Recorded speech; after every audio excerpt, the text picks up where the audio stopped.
Thank you for turning to page 121. Today we're going to take a look at issue number 9 of Journal of Travelers Aid Society. This was an exciting issue. First off, wraparound cover, always love those, and full color. First of the full color issues that they covers that they did, not the issue inside, that's black and white. But it also was the kickoff for war. This book was kind of a primer for this fine box set, The Fifth Frontier War. I'm not going to feature much on the box set itself today, simply because I want to go back in and teach it to myself again. I have some fond memories of playing this, but I haven't played it in a long, long time. So I will do a video in the near future on this guy. I hope in the near future. But today we're going to take a look at cover to cover Journal of Travelers Aid Society number 9, which led into the Fifth Frontier War box set, both published in 1981. Also, I want to talk a little bit about Jump Point. Jump Point is coming up in just a few days. It's on Sunday, November 6th. Remember to set your clocks back. That's actually the date we fall back an hour. So don't show up and miss some stuff at Jump Point. I also want to address if people feel they can go if they haven't signed up. Absolutely yes. Like a good haircut place, walk-ins are welcome. We are perfectly happy to have you come on in, sit down at the table and play. And if we run out of space, which by the way, we're probably not going to, if we run out of space, we'll try to work something out. We're going to have 2 games going. Each game will accommodate 7 people. So that's a total of 14 players, plus myself as the GM, my son Adam as the GM, both running Traveler Mongoose. If you are a last minute GM, there was one gentleman that contacted me, wouldn't even know until Saturday if he'd be able to be there Sunday. And if so, could he GM? The answer is yes. Adam has said he'll step back and he won't GM if somebody else wants to step in. For that matter, I'll step back. If you really have this great game, you're dying to get off your chest, we've got the group. I'd love to be a player. I've been a player in Traveler in 25 years. I've been a player in a Traveler campaign in nearly 40. So the idea of being a player was very exciting to me too. But that being said, I have everything set to run my game, and Adam's got his game set as well. We're bringing 3D terrain, figures, everything. It's going to be fun. It should just be a really good time. We're going to start at 11 a.m. on Sunday the 6th, and then the game itself will start at noon and run until approximately 5, with about a half-hour meal break in there sometime, probably around 2 o'clock. Bring cash. Why? Not for us. You don't need any cash at Jump Point. For us, all our stuff is free, but we're going to be in Games Plus, which is one of the best game stores I've ever been in my life. And you're going to want some cash to pick up some stuff. There's also going to be vending machines, so bring smaller bills. Vending machines for pop, water, snacks while we play, and we're allowed to have them at the tables and everything. It should be a lot of fun. I'm really looking forward to it. I haven't run an open table for Traveler in a long, long time. It's been 20 years since I've run an open table for Traveler. So I'm pretty excited about this. I don't know who's going to be sitting down. I have the characters. You'll be handed a character, but you'll be able to customize the character how you want, things like that. We'll go into that when we're at the table.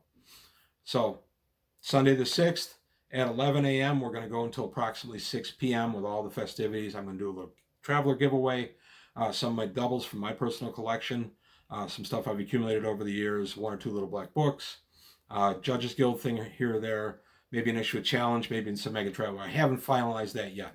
It's going to be a handful of things to give away. I don't know how many yet. I don't even know how I'm doing it. If it's just going to be a drawing, a throw of the dice, I don't know. We'll figure that out once we're there. So that's it. We're also going to be doing dying in Traveler character creation. This will be your opportunity to play under classic Traveler rules, to roll up a character and roll it to death. And if your character fails to re-enlist, then you simply set it aside. We'll do another one. You get to sit there and roll a character until the character is dead. That's a time-honored Traveler thing. It's called Iron Man now in Mongoose Traveler, but that's how I cut my teeth in Traveler. It was the very first thing I did was roll a character to death, and I loved it. So give an opportunity to do that. No, we're not giving out the t-shirts.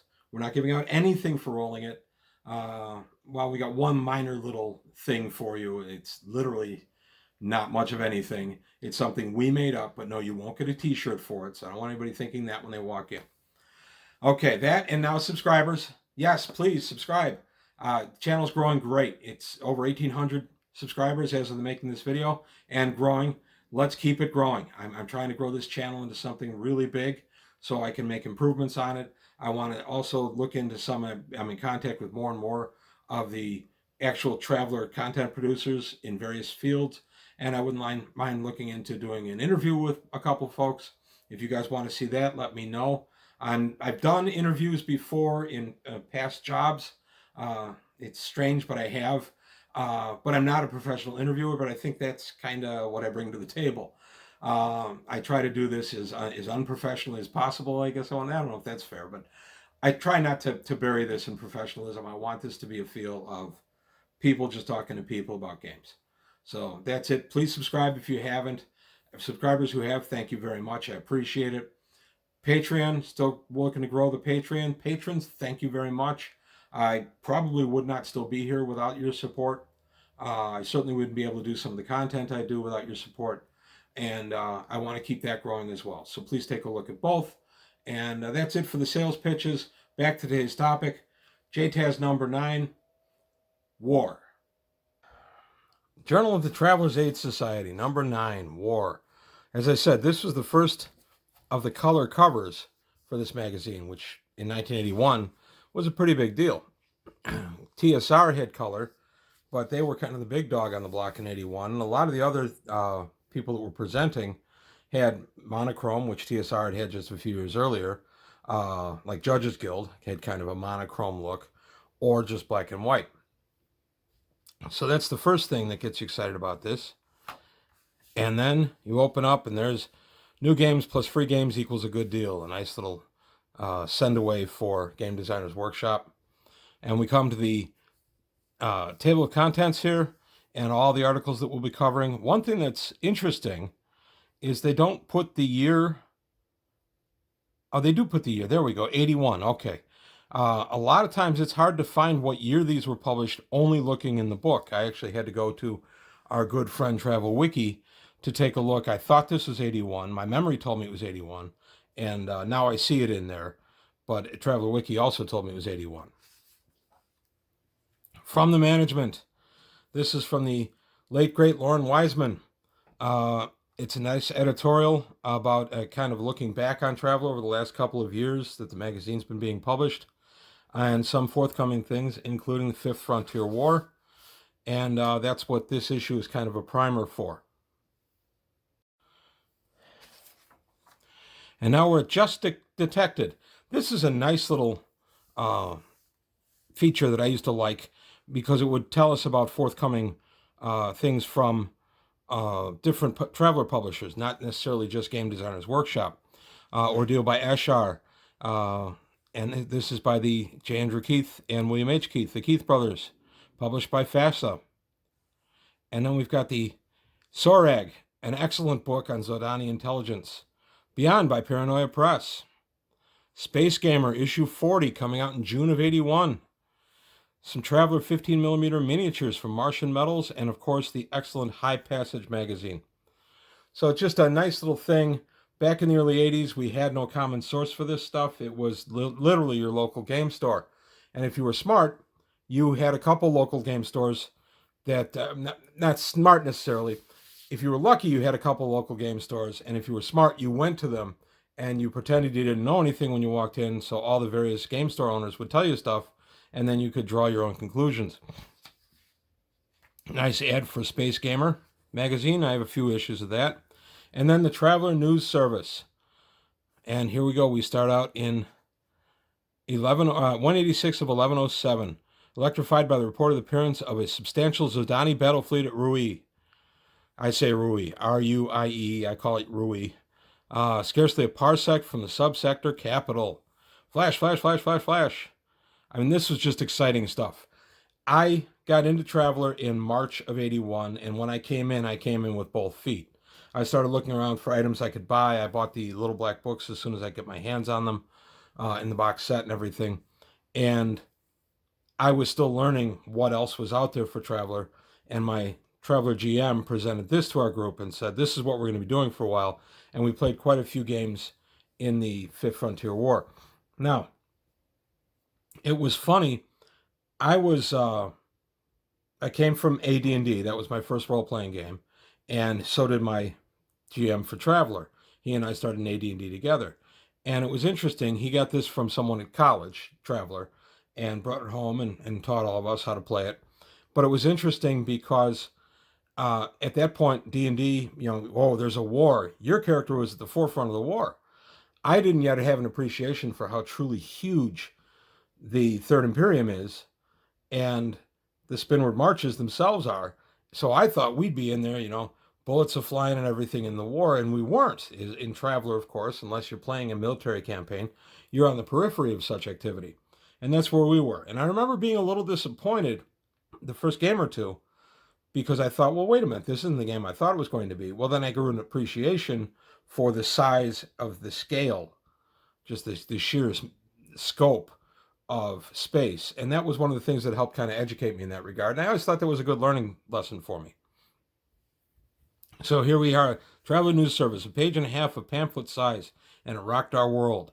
And then new this summer, Deluxe Traveler, Argon Gambit and Death Station, Trillion Credit Squadron, and Introduction to Traveler Zero, all coming out from Game Designers Workshop from the dream factory that is Bloomington, Illinois. Contact Zodani or Jodani. There's some dispute as to how that's pronounced.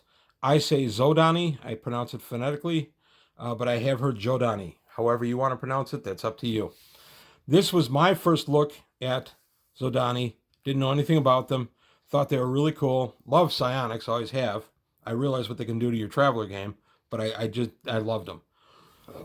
I remember reading through the article, being really excited to have such vile foes.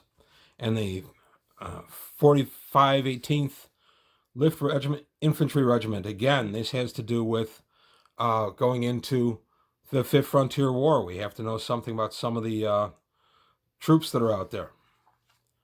And Group 1, yes, from Decatur, Illinois, the other dream factory at the time. Group 1, I like Group 1. They have some nice stuff. Hard to find. And then, of course, FASA.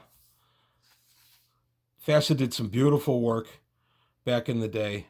I think the only one of these, the Tethys, the Leander, the Fenris, or the King Richard, the only one I think I have is the King Richard. I have Ordeal by Eshar, and I will take a look at it. I'm going to do a couple of videos soon on FASA's offerings to Game Designers Workshop to Traveler, because I thought they added a lot. So still going through the Jump Troops, and this is a big article. The care and feeding of NPCs. These were pretty common articles back in the day. It's just something you needed to know in 1981. None of us really knew how to do this stuff. There were D&D articles for this as well. Epithets for the Fifth Frontier War. So basically, if you want to slur your enemy, you're going to go ahead and you're going to find a bunch of different ethnic slurs in here, which is interesting. I don't remember that we used these a lot. The worst I think we did was we called these Zodani Zos. And I think we refer to the Varkir as puppies. That was about it. And a nice ad for Paranoia Press, merchants and merchandise. A lot of this stuff you can get through Far Future Enterprises on CD-ROM now, or thumb drive, however you prefer it. I'm realizing that thumb drive is going to be the way to go on those, by the way. Even though I tend to lose them, I find a method that I don't, because nobody's really making CD-ROMs anymore. Soft bunk, or what to do when the Zodani attack. This is an Amber Zone. This is a nice little sidebar bit of action by Lauren Wiseman on what to do as the Zodani are coming knocking on the door. I like that too. Side shield helmets set new fashion trends. Look at this guy. This is kind of a little news service clip about psionic shields, because, those dastardly Zos are coming, and we have to be able to protect our innermost thoughts. This was by William H. Keith Jr. I always liked their contribution. And then a nice ad for the Complete Strategist in New York City, New York, and Montclair, New Jersey. Okay? System defense boats. I've looked at this article before when I did my article on SDB, system defense boats, and the important role they play in any kind of wartime. A nice little tail sitter SDB right there. Article by John Lewis. Starship miniatures. This, too, was something I was excited about. I love starships. I love Star Trek, Star Wars, both of which were well out at the time. In fact, Empire Strikes Back had just come out. And as of the printing of this, we're only a year out from Wrath of Khan. So they were both very much alive. I'm a big miniatures collector from my AD&D days all the way through. Every game I've played pretty much, I've collected figures for. So I was really excited to read about these. I unfortunately never really got many of these. I got a couple of the box sets. And then in the 90s when they came out under Travel of the New Era, I did buy quite a few of those. I'll show those sometime on the channel. Now we have a couple of beasties for you to deal with. The Springer and the Kian, or Cayenne, however you want to say it. Kind of looks like a Tauntaun to me. A lot of Star Wars influence in early Traveler. Don't know why. The Battle Fleets of the Marches. So here we go. If you're going to be fighting a war, you better know what you're fighting it with. Here we go. A nice look at the battle fleets of the Spinward Marches with some excellent William H. Keith artwork. Here we go. I love the breakdown of the squadrons. I still refer to this article. Mark Miller wrote the article. Yep, with the artwork by William H. Keith. Mark Miller's article. Always a good day at the beach. And now we get the Ship's Locker, the heavy machine gun. Very war-oriented issue, this. I like that. That's one of the reasons I chose this. It was a theme issue, but they didn't smash you over the head with it. You could use this in any kind of setup that you were going to be doing. And heavy machine guns, always a good thing to know about. And there's the Complete Strategist again, this time in Southeast Florida. Different Worlds, magazine of game role-playing. I saw a few issues of Different Worlds. I think I even have an issue. I didn't see it a ton at my local store, or maybe I just didn't pay attention. And now we got to look at vac suits. I found this very useful because I understood what a spacesuit was, of course, having grown up during the Apollo missions and have been a little space freak all the way through the Apollo missions. In fact, Carpenter, one of the astronauts, his first name escapes me. I lived on Carpenter Street, and I was all excited because I thought they named our street for the astronaut. I was little. So we got a nice look at vac suits here. And it's something that I really needed when I was coming into this. And now 2 Paranoia Press ads for Scouts and Assassins and the Vanguard Reaches. I liked Paranoia Press. It's a shame they only won a couple of books. So now we come through the various suits based on tech level. And then a nice ad for planetary geodesic survey maps. Yes, that was all kind of new to me too. The orange peel look at a map. I had seen it, of course, in school, but I never really cared about it because, it was in school. So, and here we get a nice little plug for the Fifth Frontier War game itself. And I did play that game, over 600 die-cut counters. I played it with my original Traveler GM. He and I set up in his family room and just set the table up and just play these games. So I'll have to refresh myself on it, but I do have some fond memories of playing it. I just don't remember the exact rules for it. So here we go, a nice Amber Zone, where you're in the Regina Starport Orbital Station. And I'm guessing that the Zodani are coming to call. And now we get Judges Guild, Blaze New Trails with Judges Guild. Blaze New Trails to Adventures. 50 star bases and Navigator star charts. Those are 2 really fun offerings from Judges Guild. I featured them on the channel a little while ago. Nice plug for the next issue. And then a plug for Martian Metals. And of course, we already saw the back of the back cover. So I love this issue. And I consider this issue, even though it's a special themed issue about the Fifth Frontier War, I consider this issue pretty typical for JTAS through its run. It only went for 24 issues. But JTAS always brought the goods, just like Dragon Magazine at the time, and then Challenge afterward. You knew what you were getting when you bought this. This was the princely sum of $4 for a pamphlet book. In 1981, I'm here to tell you, that was pretty high.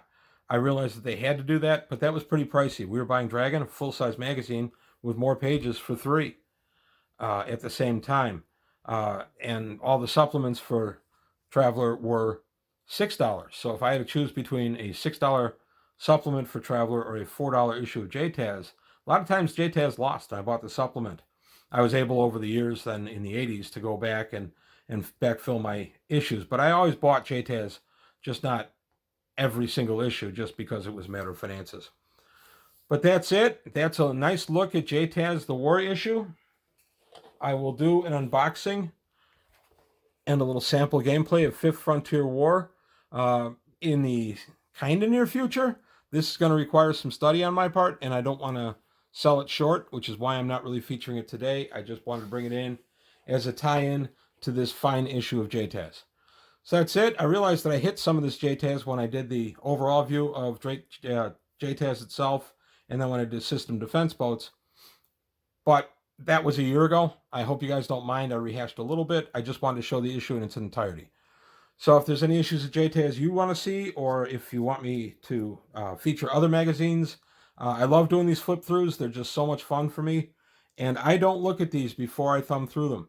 I try to let it be a surprise to me and see what kind of memories they bring back, rather than me having studied the whole book and be able to tell you chapter and verse. That's why I seem a little vague on an article here and there. It might have been 30 years since I read the article. But I still really enjoy just kind of springing these on myself, and I hope you guys like this format of doing it, and give me some kind of feedback on it. If I should change around and really know the book inside and out before I open it up, or whatever you need me to do. So that's it for today from page 121. Please remember to subscribe, and thanks for watching, and I'll see you next time.